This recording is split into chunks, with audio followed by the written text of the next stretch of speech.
Hello, I'm Keith Weiner, CEO of Monetary Metals. One of our themes that we consistently talk about, and in previous videos as well as papers, is the theme that in the regime of irredeemable paper money, the entire world is going down the path towards bankruptcy. Most recently, we've seen this in Cyprus. Previously, we saw a very high-profile bankruptcy in the United States, MF Global. And today, I thought we would talk a little bit about a different aspect of the mechanism for how this occurs. So let's take a step back for a moment and talk about savings and the origin of savings. Think back to before banking, before lending, before borrowing, before interest rates and bonds. What did people do as they were working? They knew that they would get older and eventually reach the point in their life called senescence, where you can't work anymore. They understood that, and so that meant that they had to consume less than they produced and somehow set aside a part of their income in some sort of durable form of wealth. They had to make a direct exchange of income for wealth in the form of hoarding. They could hoard salt, they could hoard silver, the various goods that worked. And then when they reached the point of retirement or senescence, they would dishoard, sell a little bit of whatever they had hoarded all those years in order to pay for their groceries. That worked, but that was not as efficient. Just as in trade, direct barter is not as efficient as indirect trade through using the means of money or currency. Similarly, direct exchange of income and wealth is not as efficient as an indirect exchange, which is in the form of lending. So now, change the scenario slightly. There's a young entrepreneur who has a business opportunity to do something productive. He needs to borrow money. At the same time, the wage earner needs to lend his money in order to get interest. Instead of hoarding it under the mattress in the form of silver, he is lending it in order to get silver at interest. So the loan is an exchange of wealth and income to the benefit of both parties. This was an enormous improvement in coordination of actors in the markets over the centuries and over the millennium. This is, as we would say, legitimate credit or legitimate lending. There is a lender first who is consuming less than he produces, so he is a saver. He is knowing that he is extending credit, and he is willing to extend credit.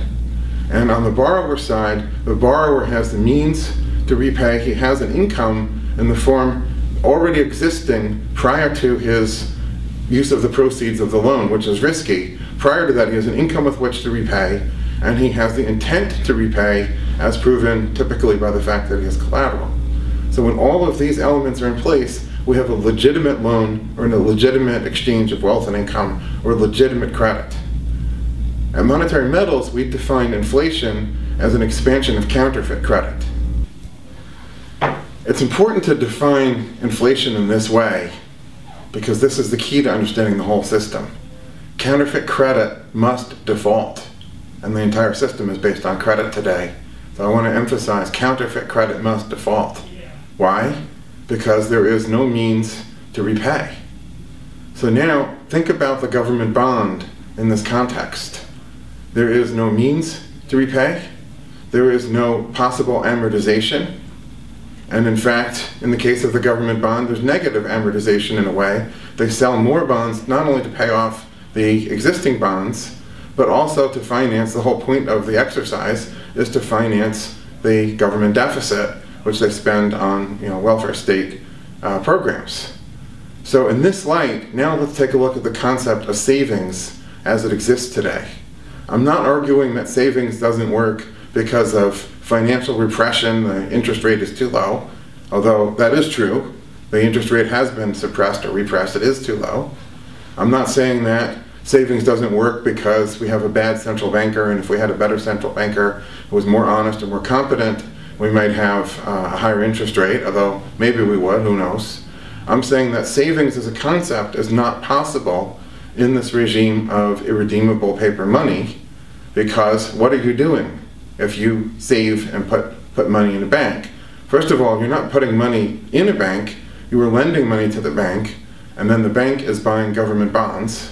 The definition of the risk-free asset in modern portfolio theory and under the existing regulation is that the government bond is the risk-free asset. So you lend your money to the bank, and the bank buys government bonds, and the government, instead of being a productive entrepreneur that does something like build a new business that produces things that people need and for which they want to pay, the government takes the money and puts it into a giant meat grinder and consumes it. And so the very concept of savings under this is impossible. So it's in this context that we have to ask ourselves the question, what the heck do they think they mean by defining the government bond as risk-free?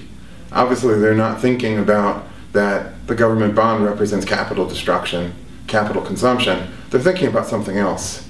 And what it is very simple.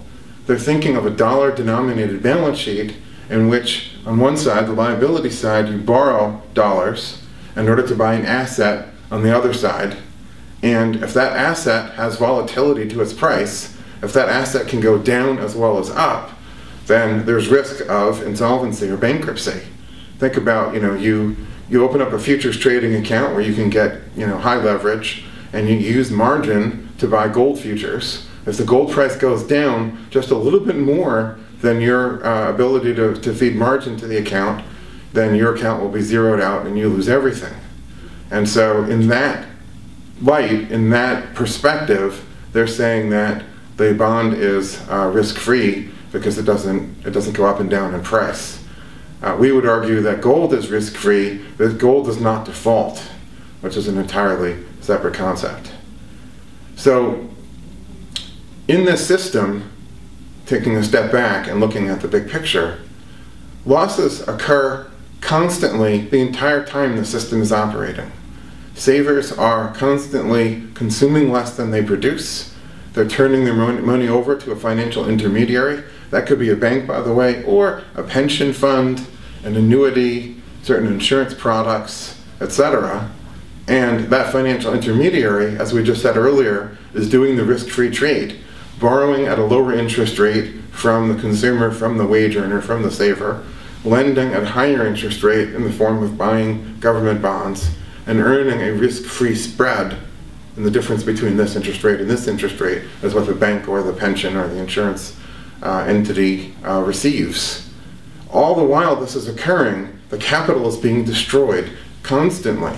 The losses are occurring. I like to use the analogy of Edgar Allan Poe wrote a story called The Purloined Letter. And the secret, not to give this away, the secret is that the stolen letter was on the top of the desk, on top of a stack of papers, the whole while, in plain sight. And all of the other detectives had been taking the furniture apart and looking for hollow compartments behind the walls and so forth. In this case, the losses are occurring in plain sight, under the noses of the regulators. It is open, the public can see it, everybody can see it. The losses are occurring consistently and continually until, as we saw in Cyprus at the very end, suddenly there's a bankruptcy. All of a sudden the banks can no longer honor their commitment to redeem bank deposits when people ask for their money back. And so then at that point, the finger of blame comes out and people say, this is a tax, this is outright government confiscation.